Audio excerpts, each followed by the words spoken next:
أما بعد فأعوذ بالله من الشيطان الرجيم حافظوا على الصلوات والصلاة الوسطى وقوموا لله قانتين فإن خفتم فرجالا أو ركبانا فإذا أمنتم فاذكروا الله كما علمكم ما لم تكونوا تعلمون۔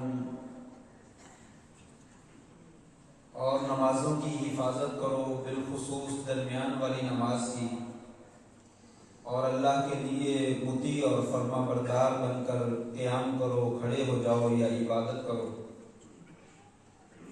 اگر تم جنگ کی حالت میں ہو، خوف کی حالت میں ہو تو پیدل اور چلتے ہوئے بھی نماز پڑھو، اور جب تمہیں امن اور سکون مل جائے تو پھر اسی طرح اللہ کو یاد کرو، اسی طرح نماز پڑھو جیسے اس نے تمہیں نماز پڑھنے کا حکم دیا ہے۔ اس سے پہلے جیسے جس وقت تم جانتے نہیں تھے اس وقت جیسے نماز پڑھنے کا حکم دیا اسی طرح بعد میں نماز پڑھو۔ نہایت عزت کے لائق سامعین محترم، بزرگوں، دوستوں، بھائیوں، معززات ماؤں، بہنوں اور بیٹیوں، رمضان مبارک کا یہ آخری جمعہ ہے، اور بلکہ رمضان مبارک کا یہ آخری دن ہے۔ آخری گھڑیاں جاری ہیں اور آدھا دن یا آدھے سے بھی کم دن جو ہے وہ باقی ہے۔ اکثر مسلمان تو بلکہ سارے ہی خوشی مناتے ہیں کہ کل کو عید کا دن ہے، اور عید کا دن بڑی خوشی کا دن ہوتا ہے۔ اس میں تو کوئی شک نہیں ہے، عید کا دن واقعتاً خوشی کا دن ہوتا ہے، لیکن کچھ مسلمان ایسے بھی ہیں جنہیں آج کا دن جو ہے وہ غمزدہ کر رہا ہے، پریشان کر رہا ہے اس بات سے کہ رمضان مبارک کی وہ برکتیں جس میں دل چاہتا تھا قرآن مجید پڑھا جائے، ذکر و اذکار کیا جائے، دعائیں مانگی جائیں، انسان روتا تھا، آہیں اور سسکیاں بھرتا تھا، اللہ کے حضور گڑ گڑا کر جو ہے وہ دعا مانگتا تھا، ذوق اور شوق کے ساتھ رات کو 1 بجے 2 بجے بھی اٹھ کر جو ہے وہ نماز پڑھتا تھا، مسجد میں آتا تھا۔ اس طرح کی رونق اور اس طرح کی بہاریں اور اس طرح کے ایمانی اور روح پرور مناظر معلوم نہیں آئندہ سال مجھے ملیں گے یا نہیں ملیں گے۔ کہیں یہ رمضان مبارک ہماری زندگی کا آخری رمضان نہ ہو، اور یہ سعادتیں دوبارہ ملیں گی یا نہیں ملیں گی۔ بعض مسلمان اس ناحیے سے پریشان بھی دکھائی دیتے ہیں، اور یقیناً یہ ایمان کا بہت اعلیٰ درجہ ہے کہ یہ رمضان ہم نے کوشش تو کی ہے لیکن جیسے عبادت چاہیے تھی ویسے نہیں کر سکے، اور پھر دوبارہ زندگی میں ملتا ہے یا نہیں ملتا ہے یہ اللہ کو معلوم ہے۔ تو اس وجہ سے وہ افسردہ ہیں کہ رمضان بڑی برکتوں والا مہینہ ہے اور ہم سے رخصت ہو رہا ہے، ہم نے کیا کھویا ہے اور کیا پایا ہے، کیا فائدہ ہوا کیا نہیں ہوا یہ تو کل قیامت کے دن انسان کو معلوم ہوگا، لیکن بہاریں بہرحال جو ہے وہ ختم ہو رہی ہیں۔ اس لیے ایسے مسلمان کو آج کا دن بھی ضائع کرنے کے لیے تیار نہیں، وہ آج کا دن بھی ایک ایک لمحہ جو ہے وہ اللہ کی عبادت میں صرف کر رہے ہیں، اور کوشش ہے کہ زیادہ سے زیادہ ذکر کر لیا جائے، درود پڑھ لیا جائے، قرآن مجید کی تلاوت کر لی جائے، اللہ سے دعا مانگ لی جائے۔ مغرب تک جو ہے یہ بہاریں چل رہی ہیں، اور محروم ہے وہ لوگ جو آج کا دن بھی کھیل کود میں گزار رہے ہیں، گپے لگانے میں گزار رہے ہیں، ٹائم ضائع کرنے میں جو ہے وہ گزار رہے ہیں۔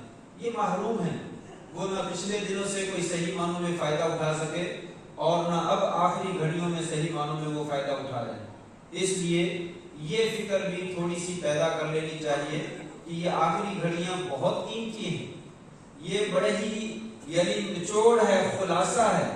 سارے دن کاروبار کی جو معاملہ ہوتا ہے وہ آخری ٹائم پہ اوپر جا کر جو معاملہ ہوتا ہے وہ انسان کو جو ہے وہ سارا پرافٹ دیتا ہے، فائدہ دیتا ہے، اس لیے انسان اس کی حفاظت کرتا ہے۔ تو لہٰذا اس وقت کی حفاظت کیجیے، جمعہ کا دن بھی ہے، سورۃ کہف بھی پڑھیے، اور عصر کے بعد دعا کی قبولیت کا وقت ہے، وہ بھی دعا کی قبولیت بھی حاصل کیجیے، اور زیادہ سے زیادہ قرآن مجید کی تلاوت کیجیے، اور جمعہ کے دن زیادہ سے زیادہ نبی کریم صلی اللہ علیہ وسلم کے اوپر درود پڑھیے، کیونکہ آپ صلی اللہ علیہ وسلم کے ہمارے اوپر بڑے احسانات ہیں۔ اور آپ نے امت کو بہت فائدہ دیا ہے اور بہت کچھ دینا بھی ہے۔ ایک دعا آپ نے سنبھال کے رکھی ہے جو قیامت کے دن آپ اللہ سے مانگیں گے اور اللہ تعالیٰ نے وہ دعا قبول کرنی ہے۔ باقی تمام انبیاء کی وہ ایک ایک دعا دنیا میں قبول ہو گئی اور انہوں نے مانگ لی، لیکن آپ صلی اللہ علیہ وسلم نے وہ دعا چھپا کر رکھی ہے کہ میں کل قیامت کے دن اللہ سے اپنی امت کی بخشش جو ہے وہ طلب کروں گا۔ تو آپ کا یہ ہمارے اوپر اتنا بڑا احسان ہے کہ ہم جو ہے وہ یہ احسان چکا نہیں سکتے ہیں۔ اس لیے کم از کم یہ محبت کا اظہار تو ہونا چاہیے کہ آپ کے اوپر کثرت کے ساتھ جو ہے وہ درود پڑھا جائے، اور خاص طور پر جو ہے وہ جمعہ کے دن جو ہے وہ درود پڑھنے کا حکم دیا گیا ہے۔ تو یہ تھا آج کے دن کے حوالے سے۔ ہم بات کرتے ہیں اسلام کے اندر جو سب سے بڑی اور سب سے مہم اور سب سے پہلی عبادت ہے وہ نماز ہے۔ روزہ بعد میں آتا ہے، روزہ سال کے بعد جو ہے وہ آتا ہے اور ایک مہینہ جو ہے وہ عبادت رہتی، درمیان میں کہیں نفلی رہ جاتے ہیں، لیکن فرضی روزہ صرف سال میں ایک مہینہ کا ہے۔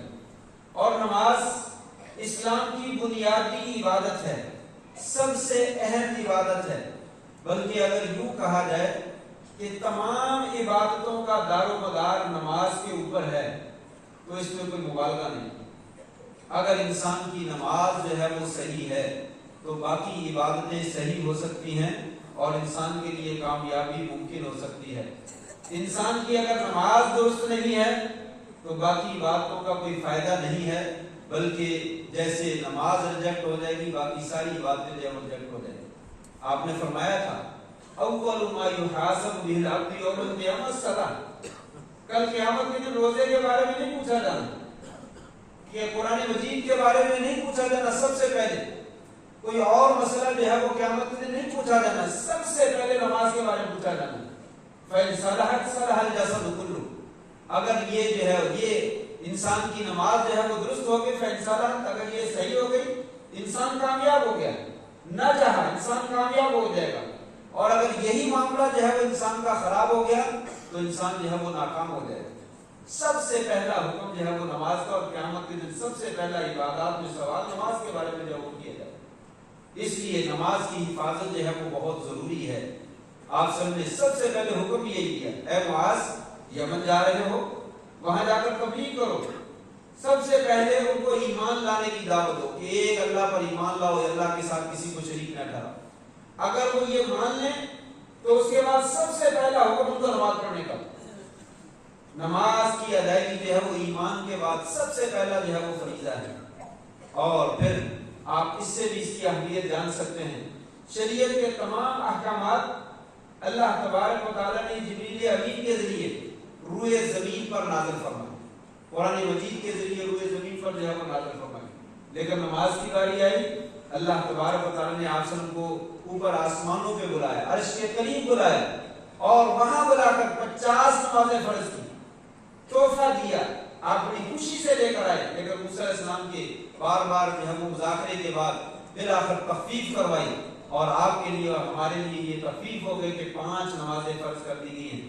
پڑھیے 5، لیکن اللہ تبارک و تعالیٰ 50 کا اجر جو ہے وہ عطا فرما دے۔ یہ اتنا فضیلت والا کام ہے کہ اللہ کریم نے آسمان پہ عرش کے قریب بلا کر یہ تحفہ آپ سب کو دیا، اس لیے اس کی حفاظت جو ہے وہ اور بھی زیادہ جو ہے وہ ضروری ہے۔ آپ کی اولین وصیت بھی یہی ہے اور آخری وصیت بھی یہی ہے۔ آپ سب بیمار ہو گئے اور زندگی کے آخری لمحات ہیں، حتیٰ کہ یغرغر فی بہا فی نفسہ، آپ اپنے حلق کے اندر سے آواز نکال رہے تھے، جیسے گلے سے کوئی آواز نکلتی ہے اور انسان کو پتہ نہیں چلتا کیا کہہ رہا ہے۔ انسان اس فوت ہونے والے انسان کے منہ کے قریب اپنا کام کرتا ہے تو قریب لگا کے سنا جاتا ہے تو پتہ چلتا ہے، یہ گرگرہ کی آواز ہوتی ہے۔ اس کیفیت میں آپ فرما رہے تھے الصلاۃ الصلاۃ الصلاۃ۔ لوگوں نماز کی حفاظت کرنا میرا آخری پیغام ہے، نماز کی حفاظت کرنا، اسے ضائع نہ کرنا، لوگوں اس کی حفاظت کرنا۔ آپ حلق سے گرگرے کی آواز آ رہی تھی، وما یفیض بہا لسانہ، آپ کی زبان سے الفاظ کی ادائیگی صحیح نہیں ہو رہی تھی، یہ آپ نے آخری وصیت امت کو دی ہے، لوگوں نماز کی حفاظت جو ہے وہ کرنا۔ اس کی اہمیت کے اوپر جو ہے وہ بہت کچھ جو ہے وہ ذکر کیا جا سکتا ہے، لیکن آگے چلتے ہیں۔ نماز کے فائدے بہت زیادہ ہیں۔ نماز یہ ایمان کی نشانی ہے۔ نماز دل کا یہ نور ہے، چہرے پہ روشنی کا ذریعہ ہے، صحت اور تندرستی اور بدن کے اندر قوت کی علامت ہے، رزق کے اندر اضافے کی علامت ہے، تاریکیوں میں اندھیروں میں یہ روشنی کا مینار ہے، انسان کو مشکلات سے نجات دینے کا جو ہے وہ ذریعہ ہے، غموں کا علاج ہے، پریشانیوں کا علاج ہے۔ اللہ تبارک و تعالیٰ کے عذاب کو دور کرنے کے لیے جو سب سے زیادہ امید اور معاون چیز ثابت ہوتی ہے وہ نماز ثابت ہوتی ہے۔ اس کے اگر فوائد ذکر کرنا چاہوں تو بہت ایک لمبی جو ہے وہ فہرست ہے، لیکن چند ایک باتیں جو ہے وہ ذکر کیے دیتا ہوں۔ نماز جو ہے آپ نے فرمایا یہ آنکھوں کی ٹھنڈک ہے، جعلت قرۃ عینی فی الصلاۃ، میری آنکھوں کی ٹھنڈک نماز میں رکھی گئی ہے۔ اور جب پریشانی آتی تھی تو اصل نماز پڑھا کرتے تھے اور کہتے تھے نماز پڑھنے سے پریشانی دور ہوتی ہے۔ اذا حدبہ امر امر بلال ان ینادی بالصلاۃ فاضع علی الصلاۃ، جس وقت آپ کو کوئی مشکل کا مقام آتا، پریشانی کا مقام آتا، آپ بلال کو حکم دیتے اذان دو، ہم نماز پڑھیں۔ نماز کے ذریعے جو ہے وہ ہمیں سکون جو ہے وہ ملتا ہے۔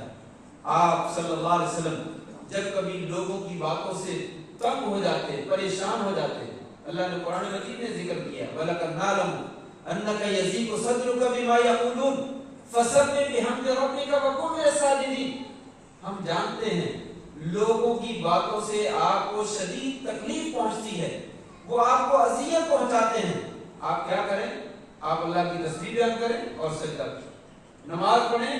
نماز پڑھنے کی وجہ سے آپ کی یہ تکلیف جو ہے وہ دور کر دی جائے گی اور پریشانی جو ہے وہ ہٹا دی جائے گی۔ اللہ تبارک و تعالیٰ نے ہمیں حکم دیا لوگوں قحط سالی نازل ہو جائے، بارش نازل نہ ہو رہی ہو، اناج نہ پک رہا ہو، زمین جو ہے وہ پیاسی ہو، جانور اور لوگ پیاسے ہوں، تو کیا کرو؟ نماز ادا کرو، جسے نماز استسقاء کہا جاتا ہے، اور آج یہ سنت چھوڑ دی گئی ہے۔ آپ صلی اللہ علیہ وسلم جب استسقاء قحط نازل ہوگا تو لوگوں کو لے کر پراگندہ حالت میں، عاجزی اور انکساری کی حالت میں، وہی پرانے کپڑے پہن کر، سادہ سے کپڑے پہن کر میدان میں نکلتے، کھلے میدان میں نکل کر دعا مانگتے اور نماز پڑھتے اور اللہ کے سامنے دیا جاری کرتے، اللہ تبارک و تعالیٰ جو ہے وہ بارش جو ہے وہ نازل کر دیا کرتے تھے۔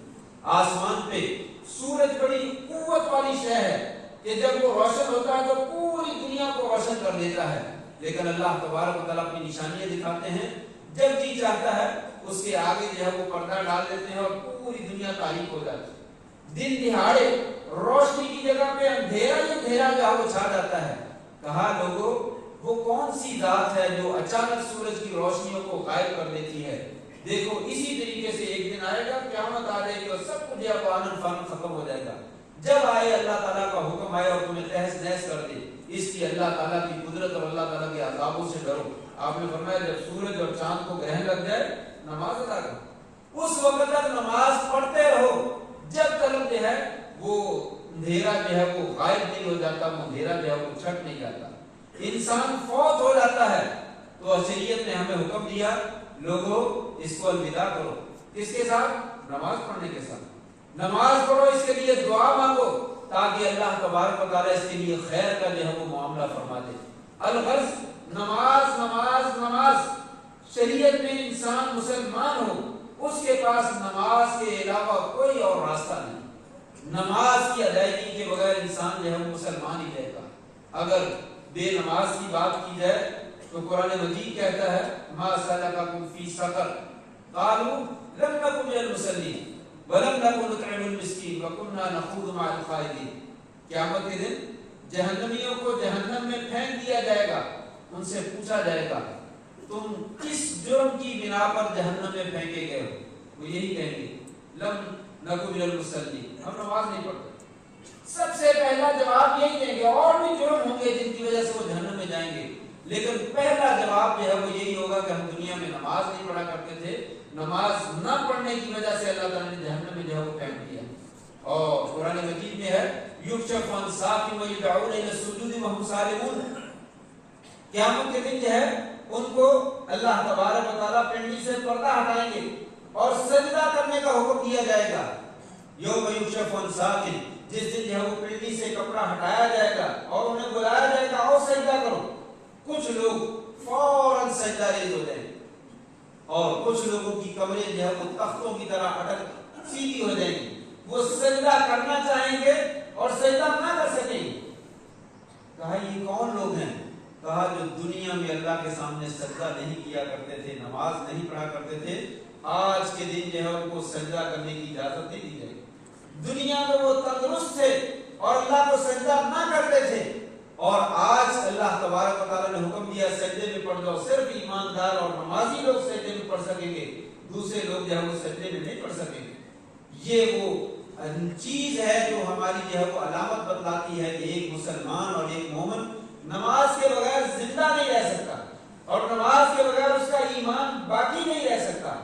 اگر آپ صلی اللہ علیہ وسلم کے فرمان کو دیکھا جائے تو آپ نے کھل کے کہا لوگوں بین العبد و بین الکفر ترک الصلاۃ، لوگوں انسان کے درمیان اور کفر کے درمیان صرف نماز چھوڑنے کا فرق۔ انسان مسلمان ہوتا ہی نماز پڑھنے کے ساتھ ہے۔ من ترک الصلاۃ متعمدا فقد کفر، جو انسان نماز کو جان بوجھ کے چھوڑ دیتا ہے وہ کافر ہو جاتا ہے۔ ایک نماز بھی جان بوجھ کے چھوڑی جائے تو انسان دائرہ اسلام سے جو ہے وہ نکل جاتا ہے، جان بوجھ کر چھوڑی جائے۔ یہ مسئلہ اہل علم کے مابین موجود ہے، لیکن صحابہ کرام نے بھی ذکر کیا۔ عبداللہ بن شقیق رحمہ اللہ تابعی ہیں، وہ بیان کرتے ہیں کان اصحاب رسول اللہ صلی اللہ علیہ وسلم لا يرون شيئا تركه كفر غير الصلاۃ او كما قال رحمہ اللہ۔ فرمایا صحابہ کرام کے نزدیک کوئی نیکی کا عمل چھوڑ دینا وہ کفر نہیں ہوتا۔ کوئی نیکی کا عمل اگر کسی نے چھوڑ دیا ہے، گناہ ہو سکتا ہے، ناجائز ہو سکتا ہے، بہت بڑا گناہ ہو سکتا ہے، لیکن وہ کفر نہیں ہوتا تھا۔ صحابہ کرام صرف نماز چھوڑنے کو کفر خیال کرتے تھے، نماز چھوڑنے کو کفر خیال کرتے تھے، اور وہ کہتے تھے وَلَقَدْ رَأَيْتُنَا وَمَا يَتَخَلَّفُ عَنْهَا إِلَّا مَعْلُومُ النِّفَاقِ۔ عبداللہ بن مسعود رضی اللہ عنہ فرماتے ہیں ہم نے صحابہ کی زندگی میں اپنے آپ کو دیکھا، ہم میں سے نماز سے پیچھے رہنے والا صرف منافق ہوا کرتا تھا، مسلمان نہیں ہوا کرتا۔ ہم دیکھتے تھے جو لوگ نماز میں حاضر نہیں ہوتے وہ کون ہیں؟ کہا منافقوں کے علاوہ نماز سے پیچھے کوئی نہیں رہا کرتا۔ حضرت عمر رضی اللہ تعالیٰ عنہ پہ حملہ ہوا، شدید زخمی ہو گئے، اتنا شدید زخمی ہو گئے کہ پیٹ کے اندر کھانا پینے کی جو چیز کھاتے تھے پیٹ کے راستے سے باہر نکل جاتے تھے، اور لوگوں کو یقین ہو گیا کہ آپ جو ہے وہ فوت ہونے والے ہیں۔ آپ کے اوپر غشیاں طاری ہو رہی تھی، آپ سو گئے اور ہوش نہیں آ رہا تھا، لوگ جگا رہے تھے وہ اٹھ نہیں رہے تھے۔ ایک آدمی آگے بڑھا، کہنے لگا ٹھہرو میں جگاتا ہوں۔ وہ آگے بڑھا، غالب نسبت بن مخرمہ رحمہ اللہ تھے، وہ کہنے لگے خلیفۃ المسلمین الصلاۃ، فجر کی نماز کا ٹائم ہو گیا ہے، خلیفۃ المسلمین اٹھیے نماز پڑھیے۔ فوراً ہڑبڑا کے اٹھ پڑے، کہنے لگے ہاں نماز کا حکم جو ہے وہ بڑا مہم ہے، لا حد فی الاسلام لمن ترک الصلاۃ، اس آدمی کا اسلام میں کوئی حصہ ہی نہیں ہے جو آدمی نماز چھوڑتا ہے۔ جو آدمی نماز چھوڑتا ہے، نماز میں اس کا کوئی مقام اور مرتبہ ہی نہیں ہے، کوئی حصہ ہی نہیں ہے۔ لوگوں نماز جو ہے وہ سب سے بنیادی چیز ہے، اور اتنا فکر رہتا تھا کہ بے ہوش سے نماز کے الفاظ کانوں سے ٹکرائے تو فوراً اٹھ کر بیٹھ گئے اور کہتے ہیں کہ نماز جو ہے وہ نماز پڑھنی چاہیے۔ جب خلیفہ بنے تھے تو اپنے گورنروں کو سب سے پہلا لیٹر یہی جاری کیا تھا، ان اہم امرکم عندی الصلاۃ، لوگوں تمہارا سب سے اہم معاملہ میرے نزدیک کیا ہے؟ نماز کا۔ فمن ضیعها فهو لما سواها اضیع، جس نے اس نماز کو ضائع کر دیا وہ اس کے علاوہ باقی کاموں کو من باب اولیٰ ضائع کرے گا۔ جو نماز کی حفاظت کرتا ہے وہ باقی تمام معاملات کی حفاظت کرنے والا ہے، لیکن جو نماز کی حفاظت نہیں کرتا اس سے کسی خیر کی کوئی توقع نہیں، اس سے کسی خیر کی توقع نہیں۔ اگر وہ خیر کا کام کرتا بھی ہے تو سمجھ لیجیے اللہ کی رضا کے لیے نہیں کرتا۔ سب سے مہم کام اللہ تبارک و تعالیٰ کا نماز ہے۔ اگر انسان نماز ہی نہیں پڑھتا تو روزے کا کیا فائدہ ہے، قربانی کا کیا فائدہ ہے، صدقہ خیرات کا کیا فائدہ ہے، اور دوسرے نیکی کے کاموں کا کیا فائدہ ہے؟ انگریز، یہود و نصارہ سب کام کرتے ہیں، بڑے اچھے کام کرتے ہیں، انسانیت کی ہمدردی کے کام کرتے ہیں، لیکن کوئی فائدہ نہیں ہوا، اس لیے کہ وہ نماز نہیں پڑھتا۔ نماز وہی پڑھتا ہے جس کا اللہ پر ایمان ہے، اللہ پر یقین رکھتا ہے تو وہی نماز پڑھنے آتا ہے۔ انگریز اسی وجہ سے نماز نہیں پڑھتے ہیں، نیکی کے باقی سارے تقریباً وہ کام کرتے ہیں۔ صدقہ خیرات، انسانیت کی خدمت اور حتیٰ کہ جانوروں کی حفاظت کے لیے وہ چیزیں پیش کرتے ہیں، انسان کی عقل جو ہے وہ دنگ رہ جاتی ہے، لیکن ان کے ان اعمال کا کوئی فائدہ نہیں۔ دنیا میں تو شاید فائدہ مل جائے لیکن آخرت میں کوئی فائدہ نہیں، اس لیے کہ وہ نماز نہیں پڑھتے ہیں۔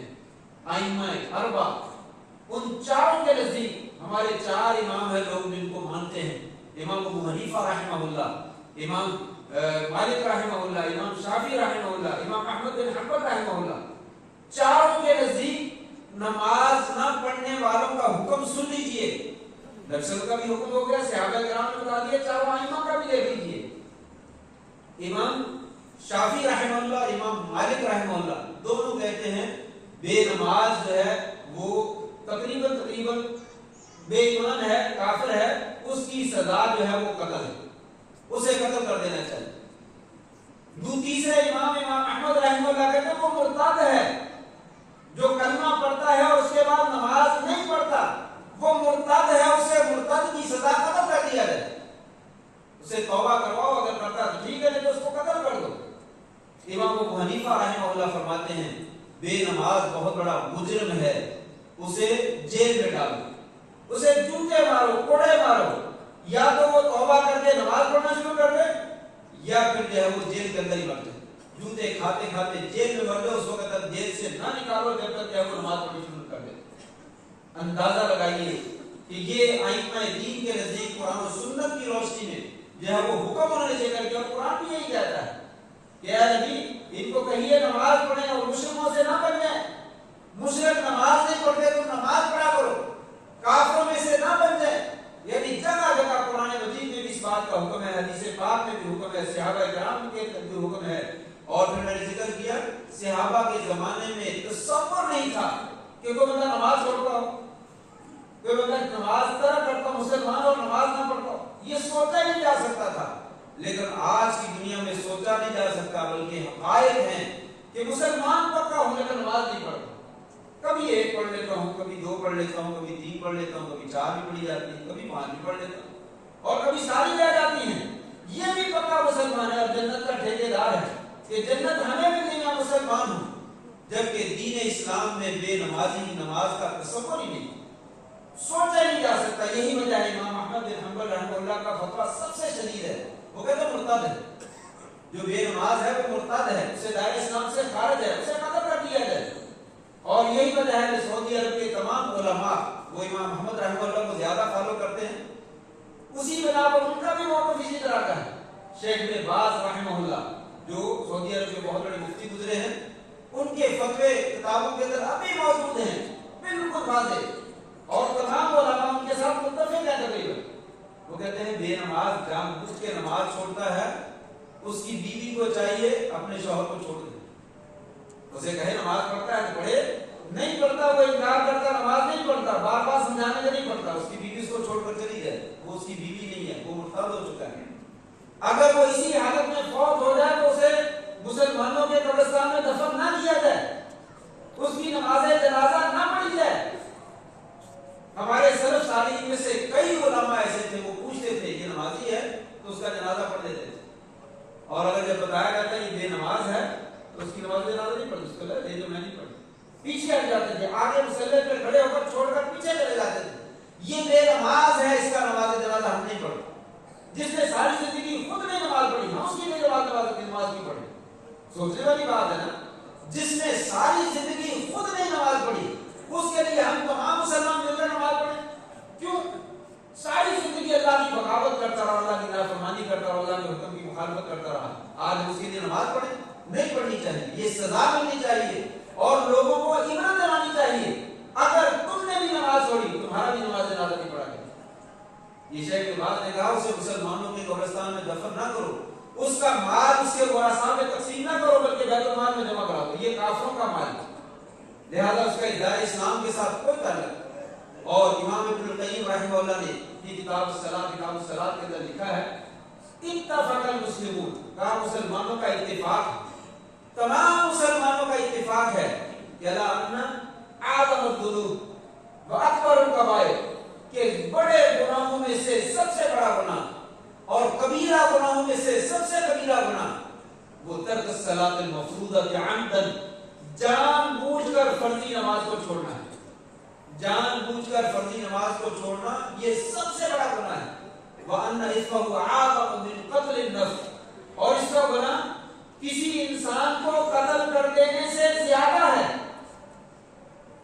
یہ وہ نقل کرتے ہیں کہ پوری امت کے علماء کا اتفاق ہے کہ نماز جان بوجھ کے چھوڑ دینا یہ کسی انسان کو قتل کر دینے سے بڑا گناہ ہے.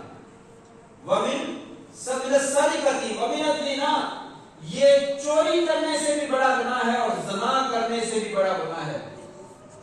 وَشُرْبِ الْخَمْرِ, اور شراب پینے سے بھی بڑا گناہ ہے. بلکہ شرک کے بعد سب سے بڑا گناہ وہ نماز کو چھوڑنا ہے. سب سے بڑا گناہ نماز کو چھوڑنا ہے. ایک نماز کو بھی جان بوجھ کے چھوڑنا یہ چوری سے, قتل سے, زنا سے, شراب پینے سے, ڈاکہ مارنے سے سب سے بڑا گناہ ہے. یہ علماء کا اتفاق ہے. وَأَنَّهُ مُعَرَّضٌ لِعُقُوبَةِ اللَّهِ وَغَضَبِهِ, یہ انسان جو بے نماز ہے یہ اللہ کے غضب کا بھی مستحق ہے اور اللہ کے عذاب کا بھی مستحق ہے. اور آج ہمارے نزدیک نماز کی کوئی ویلیو نہیں, نماز کی کوئی اہمیت ہی نہیں. کوئی بات نہیں, میں مسلمان ہوں, بس میں کبھی کبھی مسجد میں جا کے سجدہ دے لیتا ہوں, کبھی ٹائم مل جائے پڑھ لیتا ہوں. کہا نہیں, ایسے بندے کا دین اسلام سے کوئی تعلق ہی نہیں ہے. اگر انسان مسلمان ہے, اللہ کو مانتا ہے, تو اللہ کا سب سے پہلا فریضہ ہے نماز پڑھنے کا. اے بندے نماز پڑھ. نماز کا قرآن میں بار بار جگہ جگہ پہ حکم دیا گیا اور کہا مشرک نماز نہیں پڑھتے, کافر نماز نہیں پڑھتے, مسلمان نماز پڑھتے. اس لیے مسلمان بن جاؤ. مسلمان بننے کے لیے نماز جو ہے وہ انتہائی ضروری ہے. آج مسجدیں بھرپور ہیں. یہ خطبہ تو عموماً نماز کے بارے میں عید کے بعد دیا کرتا ہوں, لیکن عید کے بعد وہ لوگ ہمیں نہیں ملتے جو رمضان میں ملتے ہیں. رمضان کے جمعے میں جو لوگ آ جاتے ہیں وہ عید کے بعد لوگ جو ہے وہ یہ فیس بک پہ, واٹس ایپ پہ میسج کرتے ہیں مسجدیں ویران ہو گئی, ہمارے نمازی چوری ہو گئے, ہمارے نمازی کوئی بھاگ گئے, مسجدوں سے کہاں چلے گئے, لاپتہ ہو گئے, ذرا ان کا پتہ لیجیے. اس لیے جمعہ کے دن خطبہ دے رہا ہوں یہ کہ نماز لوگوں اس کے بغیر ہمارا دین نہیں ہے. کل قیامت کے دن سب سے پہلے نماز کا حساب کتاب ہونا ہے. اگر اس میں کامیاب ہو گئے تو باقی سارے معاملات کامیاب ہو جائیں گے. اگر اس میں ناکام ہو گئے تو باقی معاملات میں کامیابی کے کوئی چانس نہیں. اس لیے نماز, یہ نماز میں نے کہا کتنی چیزیں فائدے ہیں, میں نے اختصار کیا, وقت نہیں ہے. اگر میں فوائد دینا شروع کر دیتا, آیات اور حدیث کی روشنی میں وقت نہیں جاتا. یہ اللہ تبارک و تعالیٰ کی تمام نعمتوں کا شکر ہے جو اللہ نے آنکھیں آپ کو عطا کی, کان عطا کیے, زبان اور دل, گردے اور جسم, دماغ, سب چیزیں آزاد اور صحیح سلامت دیے.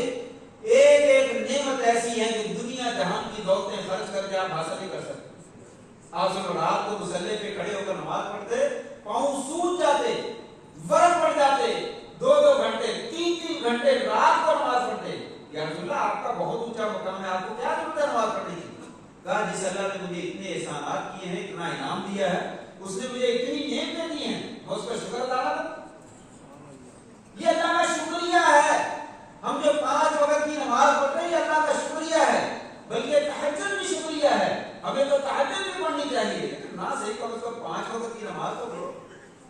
5 وقت کی نماز پڑھو, اور نماز وہ ہے جو وقت پہ پڑھی جاتی ہے. ان الصلاۃ کانت علی المؤمنین کتابا موقوتا, لوگوں نماز وقت مقررہ پر فرض کی ہے, وقت کے بعد نہیں فرض کی گئی. نہ وقت سے پہلے ہوتی ہے نہ وقت کے بعد ہوتی ہے. وقت سے پہلے بھی نہیں ہوتی, وقت کے بعد بھی نہیں ہوتی. یعنی 11 بجے ظہر کی نماز کا ٹائم نہیں ہے, سفر پہ جانا ہے, جہاں مرضی جانا ہے, 11 بجے نماز وہ نہیں ہوگی. فجر کی نماز جتنے بجے ہوتی ہے, اذان ہوتی ہے, اس سے پہلے 5 بجے تقریباً ہے, 5 بجے سے پہلے 4:30 بجے پڑھ لو, نہیں ہوگی. اسی طریقے سے وقت گزرنے کے بعد بھی نماز نہیں ہوتی. آپ سب کا فرمان ہے من سمع النداء فلم یاتی فلا صلاۃ له الا من عذر. اگر کوئی آدمی اذان سنتا ہے پھر وہ نماز پڑھنے کے لیے نہیں آتا ہے, اس کی کوئی نماز سوائے شرعی عذر کے. شرعی عذر, واش روم میں دیر لگ گئی, شرعی عذر سویا رہا, کسی نے جگایا نہیں, پتہ نہیں چلا, آنکھ ہی نہیں کھلی, شرعی عذر سفر میں تھا, وہاں پہ نماز پڑھنے کا موقع نہیں مل سکا, یہ شرعی عذر ہے. بیمار ہے, بے ہوش ہو گیا, نہیں پڑھ سکا, ہوش آیا اسی وقت پڑھے, یہ عذر ہے. اس کے علاوہ کوئی عذر نہیں کہا. جو آدمی اذان سنتا ہے پھر وہ نماز پڑھنے کے لیے نہیں آتا, اس کی کوئی نماز نہیں ہے, چاہے وہ ساری زندگی قضائی دیتا ہے. آپ صلی اللہ علیہ وسلم نے فرمایا تھا میرا جی چاہتا ہے ان لوگوں کے گھروں کو جا کر آگ لگا کر جلا ڈالوں جو اذان ہو جاتی ہے جماعت کے ساتھ مسجد میں نماز پڑھنے نہیں آتے. کتنا بڑا گناہ ہے. لیکن بچوں کی وجہ سے, بوڑھوں کی وجہ سے, بیماروں کی وجہ سے, عورتوں کی وجہ سے آپ نے گھروں کو جہاد نہیں لگائی. اگر وہاں صرف نوجوان ہوتے تو شاید آپ کے گھروں کو واقعہ آگ لگا کے جلانا. اتنا مہم کام ہے. اور وہ حدیث بھی آپ نے سن رکھی ہے, نابینا آدمی مسجد میں آیا, کہا یا رسول اللہ میرا کوئی ہاتھ پکڑ کر مسجد میں لانے والا نہیں ہے, رستے میں کھالیاں وغیرہ بھی ہیں, اندھیرا اور تاریکی بھی ہوتی ہے, مسجد میں نہیں پہنچ سکتا, گھر میں نماز پڑھ لیا کرو. کیا پڑھ لیا کرو. وہ جواب دے کر دروازے تک پہنچا تھا, پھر اس کو بات سنا تھا. کہا کیا ہے یا رسول اللہ کیا مسئلہ. کہا اذان کی آواز سنتے ہو, ہل تسمعون ندا. کہا جی ہاں سنتا ہوں. کہا فاجب, پھر مسجد میں آ کر نماز پڑھو, گھر میں کوئی نماز نہیں ہوتی. نبی نے آدمی کو آپ نے کہا کہ مسجد میں نماز پڑھو, تیرے لیے مسجد میں آ کر جماعت کے ساتھ نماز پڑھنا ضروری ہے. اب کیسے ہمارے لیے ممکن ہے کہ ہم اپنی مرضی سے جب بھی چاہیں نماز پڑھیں. مائیں بہنیں بیٹیاں 2-2 3-3 4 نمازیں جمع کر لیتی, کاروباری حضرات 2-2 3-3 4 نمازیں جمع کر لیتے. پڑھی گی نہ پڑھی گی, میں صبح بھی پڑھ لیتا ہوں, میں عشاء بھی پڑھ لیتا ہوں, باقی لوگ سے نہیں پڑھی جاتی. کیوں نہیں پڑھی جاتی؟ ڈر اللہ تبارک و تعالیٰ سے, کہیں اللہ تبارک و تعالیٰ تجھے فالح زدہ نہ کر. ڈر کہیں اللہ تبارک و تعالیٰ تجھے ہارٹ کا پیشنٹ نہ بنا دے, تجھے کینسر کا مریض نہ بنا دے. اللہ کی کتنی نعمتیں ہیں, تو کہتے میرے پاس نماز کا ٹائم وقت ہی نہیں. یہ قصہ میں نے کئی جگہ پہ سنایا, آپ بھی سنیے, وقت ہو گیا بس, اس کے بعد میں بات اپنی ختم کرتا ہوں. ایک آدمی کھٹی چلایا کرتا تھا, حافظ رسول اللہ صاحب نے یہ قصہ سنایا. کھٹی چلایا کرتا تھا اور جو ہی اذان کی آواز اس کے کان میں پڑتی وہ کھٹی چھوڑ کے چلا جاتا. کھٹی ہاتھ سے چلاتے تھے, ادھر سے دھاگا ادھر کو پھینکتے, ادھر سے ادھر کو پھینکتے, ایک دھاگا بھی وہ نہیں چلاتا تھا. اللہ اکبر, اللہ بہت بڑا ہے, اللہ سے دوستی تھی, وہ فوراً نماز پڑھنے چلا جاتا. ایک دن ایسا ہوا کہ ایک دھاگا باقی تھا اور مؤذن کی آواز آ گئی. اس نے کہا چلو ایک ہی دھاگا ہے, کتنا دیر لگا, ابھی شٹر مار دوں, چلا جاتا. وہ ایک دھاگا مارا اور چلا گیا. دیر نہیں ہوئی, صرف آدھا سیکنڈ لگا. جب وہ وضو کرنے لگا تو کنویں سے پانی نکالا تو بوکے کے اندر پانی کی جگہ پہ سونے کی اشرفیاں.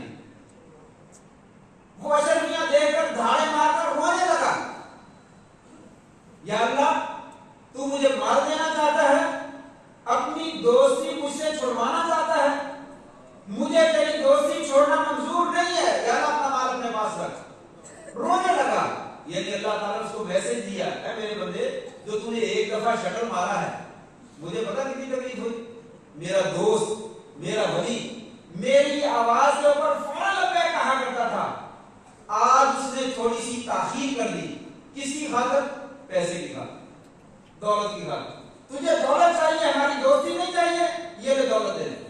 تجھے بغیر محنت کیے سونے کے سکے اور سونے کی اشرفیاں میں تجھے دے رہا ہوں, دے دے, ہماری دوستی نہیں چاہیے, چھوڑ دے. وہ رونے لگا, یا اللہ نہیں مجھے دولت نہیں چاہیے, تیری دوستی چاہیے. یا اللہ تو سب سے بڑا ہے, دولت تو کوئی شے ہی نہیں ہے. اللہ اکبر, اللہ اکبر, اللہ سب سے بڑا ہے. اور میں اور آپ نہیں کہتے اللہ اکبر, اللہ اکبر. ڈرامہ بہت بڑا ہے, فلم بہت بڑی ہے, شادی کا فنکشن جو ہے وہ بہت بڑا ہے, غمی اور پریشانی کی محفل جو ہے وہ بہت بڑی, کاروبار بہت بڑا ہے, دنیا کا کھیل تماشا بہت بڑا ہے. اللہ اکبر, اللہ بہت بڑا ہے. ہم کہتے نہیں مؤذن جھوٹ بولتا ہے, تو میرا کاروبار بڑا ہے, میری دنیا بڑی ہے, میرا یہ سب کچھ بڑا ہے. اگر میں اللہ کو بڑا مانتا ہوتا تو میں ضرور مسجد میں آتا. لیکن آج ہماری کیفیت رمضان بھاگے گا, چلا جائے گا, مسجدیں ویران ہو جاتی, جمعے ویران ہو جاتے, فجر کی نمازیں مسجدیں خالی ہو جاتی. کون یہاں پہ رہتا ہے؟ یہود و نصارہ رہتے ہیں, عیسائی رہتے ہیں, سارے کے سارے مسلمان ہیں. کیوں ہم نماز سے بھاگتے ہیں؟ کیا اللہ کو جواب نہیں دینا, اللہ کے سامنے پیش نہیں ہونا, اللہ نے جو نعمتیں دی ہیں ان کا حساب و کتاب نہیں دینا, جو اللہ نے ہمارے اوپر فرائض لگائے اور سب سے پہلا فرض یہ دینا نہیں ہے. اگر ہم نماز کی پرواہ نہیں کرتے, اللہ تبارک و تعالیٰ کو ہماری کوئی پرواہ نہیں, ہماری باتوں کی کوئی پرواہ نہیں. یہ نماز دین کی جڑ ہے, دین کا نچوڑ ہے, دین کا مغز ہے. کسی آدمی کی معاملات کو